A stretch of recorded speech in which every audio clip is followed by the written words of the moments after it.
I know is you got shot. What do you remember from it? Where were you when it happened? Do you remember it hurt? Do you remember it hurting? Yeah, of course it did. I mean, Because normally you just hear about it and you just black out. I thought it was a joke to start with. I thought someone was messing around, but it was what it was, you know. Where were you? I was at Barking. I had a show on Barkingside. I was going to a show. It was only the last minute I went to it. I weren't actually going to go, and I went to it. Got out the car, and I heard a bang go off, and I thought it was a car backfiring. I looked round, and then I see this bloke standing there jiggling around like the mask on, and he's shaking. His hand was shaking. And I genuinely thought it was a joke. Then I had a click. Something must have gone wrong. Next minute, I heard another bang. That missed. Then another bang. And I realised. And as I turned that way, the bullet hit me here. It was like went in there. If I'd been full on, it probably gone through my heart. But I went there and he went out. And that was it. And my partner at the time, still a good friend of mine, obviously, called John Bottress, he jumped on him. He was a barrister. I'm godfather of his children, you know, real good friend. He just jumped on him. Fella's got a gun. How brave was he? Yeah. Got him on the floor. Fella ran off. And next minute, I just felt all my lungs filling up. It's like, like you're gurgling because of the blood in the lungs. And that was it. And that was it. Next minute, I'm in the back of a police van because the ambulance strike was on. And they took me to the appropriately named Shooters Hill Hospital. That's it. And you remember? It's amazing you remember this, because most people those traumatic experiences. I didn't want to remember it. No. I don't think about it at all. I mean, I really don't think about it. And bring us up to date with Fury. I mean, he's an extraordinary man, isn't he? He's unbelievable. But the story of redemption is unbelievable. Where he came from, how low he was. I mean, remember, first of all, he won a world title. He went to Germany and beat Klitschko, who was in front of 50-odd thousand people, who was the best of his generation, and took him to school, boxed his head off.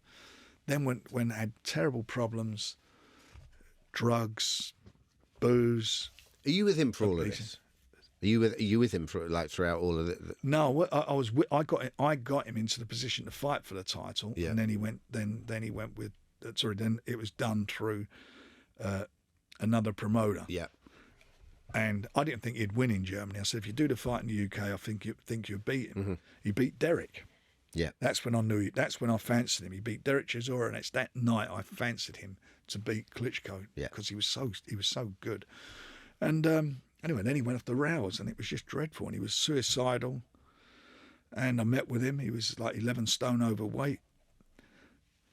And we talked, and I took him into, it was the most surreal meeting. I took him into BT, because we had a contract with BT. I said, look, I want to get behind him. They were all like a bit sceptical about it all, for obvious reasons, get it, understood it. They were like, and I was thinking, as I was sitting there, I'm thinking. Because he was toxic for a while, right? Things were coming out of his mouth. No one wanted to know. So you couldn't get arrested? No one wanted to know him. And I liked Tyson as well, and I felt with it.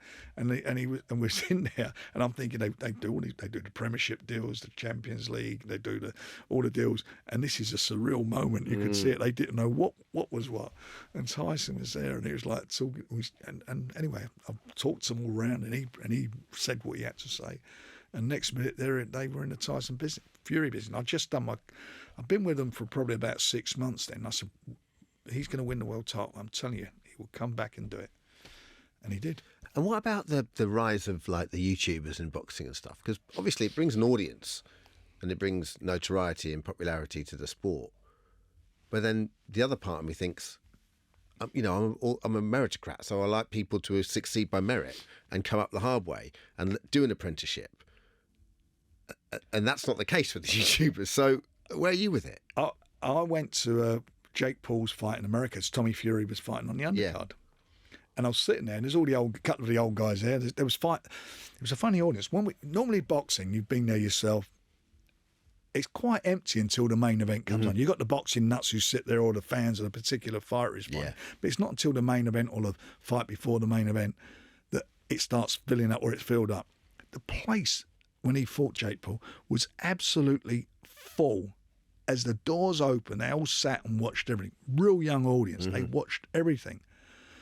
And I looked around at a couple of the old guys like Mike, had a few, and I said, where did we go wrong?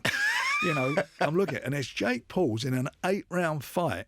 After the fight, he's giving a speech for an 8-round fight against a guy who he fought. And Jake Paul, by the way, is a lovely guy. He's a clever man, great promoter.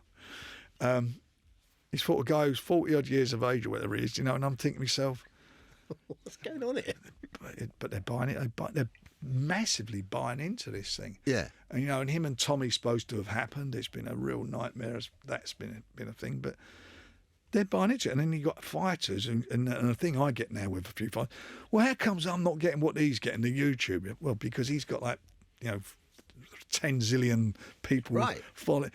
And I get him monetising what he does. But, you know, it's not for purists. It's not what. Yeah. It's not there.